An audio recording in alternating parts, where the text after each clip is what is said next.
Olá, estamos de volta com o nosso Boa Noite Investidor, sexta-feira, 26 de julho, e fazemos um balanço de como foi a economia, a política aqui no exterior, e desde logo eu informo que vocês encontram um texto associado a esse vídeo que tem maior riqueza de números.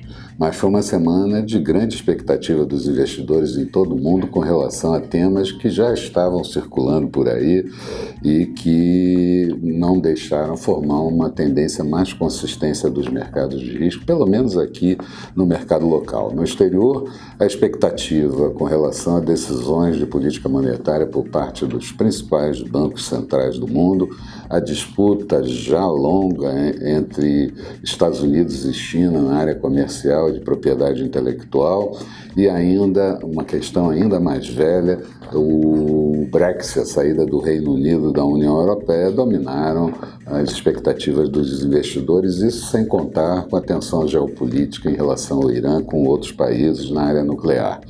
Aqui, os investidores também aguardam ainda, a decisão do Copom, que no final do mês deve mudar a política monetária, as notícias de anúncio e liberação de recursos de fundos de garantia, PIS/PASEP, e permeando tudo isso a expectativa em relação ao que pode acontecer com a tramitação na volta do recesso parlamentar da reforma da Previdência. Ainda tem uma votação na Câmara, eu lembro, e mais 2 votações no Senado, e medidas que estão surgindo por parte da equipe econômica e principalmente o que pode acontecer logo depois da reforma da Previdência, o que se espera a reforma tributária, que deve ser até mais difícil de ser aprovada do que a própria reforma da Previdência. No exterior, ao longo do período, todas as indicações e declarações coletadas vieram no sentido de mudança na política monetária dos principais bancos centrais, com um novo relaxamento monetário e, eventualmente, queda da taxa de juros, muito em função da desaceleração da economia global. Aliás, o FMI divulgou algumas projeções durante a semana, todas elas piores, exceto a projeção de crescimento dos Estados Unidos, mas o crescimento global caindo de 3,3% para 3,2%, isso em 2019, e 3,5% em 2020, vindo de 3,6%. Os Estados Unidos é que tiveram, como eu disse, maior expressão, o FMI subiu a projeção de crescimento para 2,6% e o Brasil foi a pior performance. O FMI reduziu de 2,1% de crescimento em 2019 para apenas 0,8%. Durante a semana tivemos o Banco Central Europeu mantendo a política monetária estabilizada, o que de certa forma frustrou os investidores, mas deixou a porta aberta para atuar na próxima reunião que ocorre no mês de setembro, seja em termos de redução da taxa de juros, que segundo o Banco Central não foi discutida nessa reunião, e compra de títulos, principalmente isso. Os investidores também aguardam decisões que ocorrem na próxima semana em relação ao Banco Central americano, ao Banco Central japonês, ao Banco Central brasileiro e também até o Banco Central inglês. Com relação às disputas entre a China e os Estados Unidos, aparentemente temos boas informações, já que tanto China quanto Estados Unidos confirmaram uma reunião em Xangai dos principais negociadores com o vice-primeiro-ministro chinês, mas, de certo, não devemos ter ainda, no curto prazo, uma definição dos acordos comerciais entre os 2 países. Portanto, a equipe de Trump e a equipe de Xi Jinping ainda vão trabalhar bastante.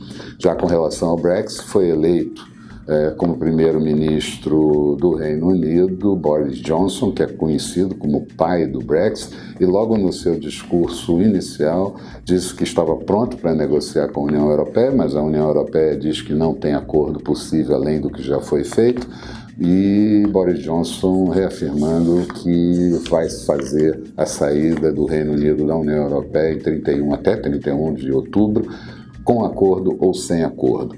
Na economia, citamos a divulgação durante a semana de índice PMI da atividade industrial, serviços e composto. Em linha geral, todos eles mostrando ou desaceleração ou contração da atividade. Nos Estados Unidos saíram também alguns indicadores importantes, como as encomendas de bens duráveis de junho, que expandiu 2 pontos percentuais, índice de atividades de Kansas, que caiu em julho para menos 1 ponto, mas certamente o dado principal americano diz respeito ao crescimento do PIB no segundo trimestre anualizado, 2,1%, a previsão era que subisse 1,9%, e também com relação à inflação medida pelos gastos com consumo, cujo núcleo, e essa é uma medida importante que o Banco Central americano usa, está abaixo dos 2%, ficou em 1,8%. No mercado internacional, tivemos ainda forte mudança de comportamento nas principais commodities, leia-se petróleo e minério de ferro, e isso acabou afetando, inclusive, as ações por aqui no Brasil e a safra de balanços, que mexeu pontualmente com algumas ações no mercado americano principalmente, mas aqui no Brasil também, principalmente com as ações do setor bancário. No cenário doméstico, tendo em vista que não temos muitos indicadores a serem comemorados, mas de qualquer forma a pesquisa Focus veio um pouquinho melhor, melhorando na margem alguns indicadores, e o governo tentando mostrar uma agenda positiva de eventos para tentar manter a economia acesa, a economia que, segundo Paulo Guedes, está completamente paralisada. E dentro desse escopo, tivemos a divulgação do anúncio de liberação de recursos do Fundo de Garantia para contas ativas e inativas. Tem uma série de normas para 2019 e 2020, mas é certo que o governo deve liberar cerca de 30 bilhões de reais nesse final do ano de 2019, mais 12 bilhões no ano de 2020. E isso, se não tem algum efeito no curto prazo, ou de efeito pequeno no curto prazo, certamente as mudanças na regra do Fundo de Garantia são muito favoráveis para mexer um pouco com a economia no médio e no longo prazo. Por aqui ainda tivemos a divulgação da arrecadação pela Receita Federal no mês de junho, 119,9 bilhões de reais, com alta real no período de 4,68%, mas sofre a influência da greve dos caminhoneiros ocorrida no mês de maio de 2018. No semestre, a arrecadação monta 757,7 bilhões de reais, acumulando no semestre 10,5 bilhões de reais. Os investimentos diretos no país atingiram em 12 meses 91,8 bilhões de dólares, e isso representa aproximadamente 4,9% do PIB brasileiro. A dívida brasileira encerrou o mês de junho quase em 4 trilhões de reais, 3,98 trilhões de reais, crescendo 2,24% no mês de junho, e a participação dos estrangeiros voltando a cair, havia caído, depois recuperado e agora voltou a cair para 12,34% do total da dívida. A concessão de crédito livre encolheu no mês de junho 4,9%, o volume total de crédito está em 3,3 trilhões, e isso representa 47,2% do PIB brasileiro. E o déficit do governo central em 12 meses está em 119,7 bilhões de reais, e o governo espera conseguir não ferir a regra de ouro, principalmente com a devolução de recursos do BNDES e também o resultado do leilão do excesso da cessão onerosa. Com o Congresso e Judiciário em recesso, as notícias políticas escassearam no período, mas muito se falou sobre as reformas e, na sequência, a reforma tributária, que é bastante importante. Já no mercado, citamos a operação de venda de participação acionária da Petrobras na BR Distribuidora. Isso gerou um caixa para a empresa de 9,6 bilhões de reais e boa participação dos investidores locais. Os investidores estrangeiros é que têm retirado recursos do mercado por aqui. Até o último dia 23 do mês de julho, sacaram 4,3 bilhões de reais, e no ano o total líquido de saída de recursos de investidores estrangeiros está em 8,2 bilhões de reais. Resumo da semana: Bovespa fechando com uma queda de 0,61%, índice em 102.818 pontos, guarda esse número. Dia fechando, último dia da semana, com uma alta de 0,16%. O Dow Jones encerrou a semana com leve alta de 0,14%, Nasdaq subindo 2,26% na semana. Dólar por aqui fechou a semana cotada a R$ 3,77, alta de 0,69%. No último dia da semana, uma queda de 0,25%, com o Banco Central fazendo um leilão de linha de $1 bilhão de operação nova, não é rolagem de operação.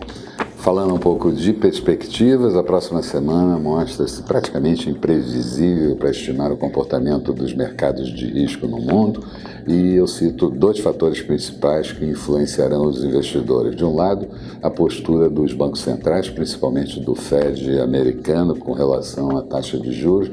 A dúvida se ele vai reduzir em 0,25 ou 0,50, não há dúvida de manutenção, portanto esse é um risco que se corre. E do outro, os negociadores americanos e chineses, que podem produzir algumas notícias positivas. Com relação a esse fato, o quadro pode ser melhor, reduzindo restrições para as empresas chinesas operarem nos Estados Unidos, principalmente a gigante de tecnologia Huawei, e os chineses buscando comprar maior quantidade de produtos agrícolas de agricultores americanos e cumprindo, segundo Donald Trump, um acordo que havia sido firmado. Aqui, como eu disse, legislativo e judiciário em recesso, cabe ao executivo prover as notícias e mudanças necessárias na economia que independam do concurso desses dois poderes. E ele tem, de certa forma, feito isso. Mas será fundamental observar qual é a postura do Copom na reunião do próximo dia 31, se vai mesmo reduzir juros em 0,5 ponto percentual, levando a Selic para 6%, e com isso abrir espaço para chegarmos eventualmente no final do ano com uma taxa Selic de 5%. E na Bovespa especificamente, seria bom ter de volta fluxo de investidores estrangeiros, principalmente para dar maior consistência às movimentações do mercado, e eu digo que seria muito bom se não perdêssemos o patamar de 102.600 pontos, e eu pedi que guardassem o número. 102.818 foi o encerramento de hoje, portanto pertíssimo. Se perdermos isso, o mercado pode precipitar um pouco mais. Se galgarmos novamente para o patamar de 104.000, 105.000 pontos, a situação fica bem melhor. Eram essas as considerações que eu gostaria de fazer. Vou encerrando por aqui. Tenham todos um bom final de semana e eu espero vocês segunda-feira de manhã bem cedo com o nosso Bom Dia Investidor. Até lá, então.